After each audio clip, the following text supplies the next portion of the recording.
Hey everybody, it's Kathy, and today I want to give you some money-saving tips on good skincare. And I'm going to make this real brief.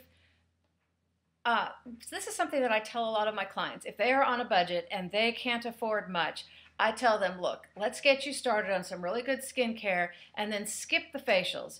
Don't come in and see me monthly. Instead, use good skincare at home. That's going to make a bigger difference in your skin. Now, I know that makes me very unpopular with all the estheticians out there to sit here and say that, when that is my profession, and of course I don't want to scare people away and tell them not to come in.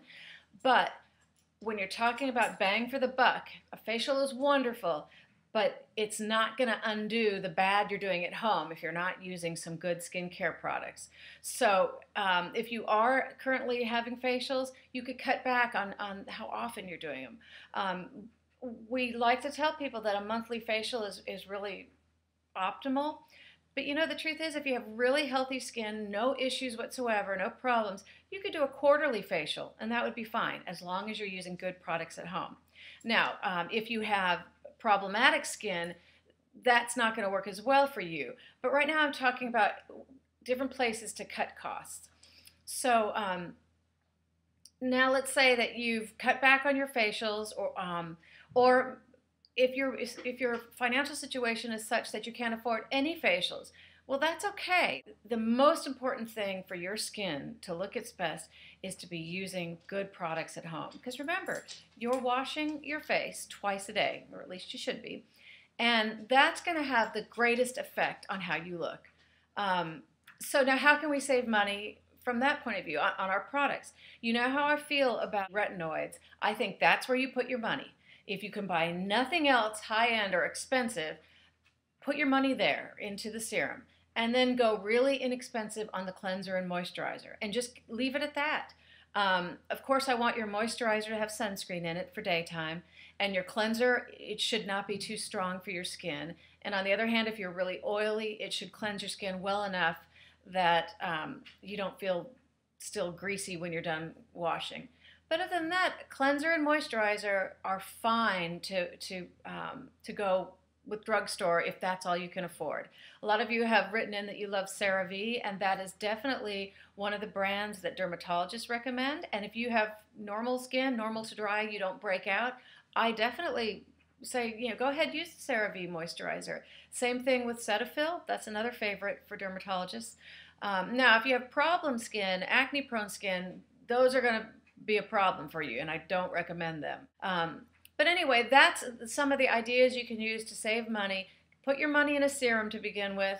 Then the next place I would put the money, you know, I would add from there, I would add a good cleanser, and then a good moisturizer with sunscreen. And then you can start getting into some of the extras like the antioxidants, the replenish in the case of osmosis.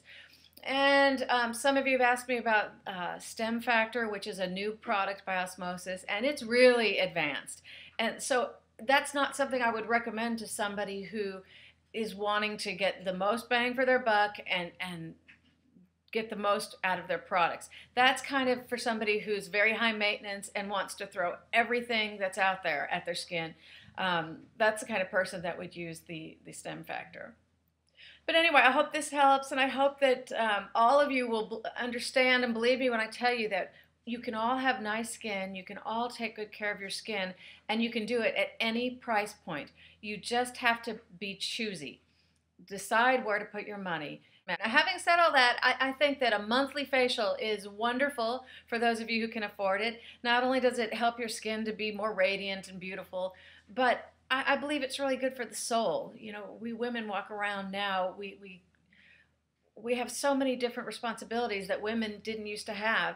And I think we have a little trouble taking care of ourselves. We feel guilty when we do that. But I think that it's one of the best things we can do, whether it's to go get a manicure and a pedicure or a massage or a facial.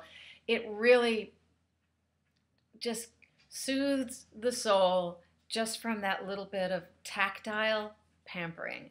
I think it's good for our health because it definitely relieves stress, besides the fact that it does wonderful things for our skin. So I don't in any way mean to minimize the importance of some of these things. I'm just telling you areas where you can save money until you are in a position to be able to afford the whole the whole thing. Um, I hope that helps, and if you have questions, continue to write them below. Thanks. Have a good day.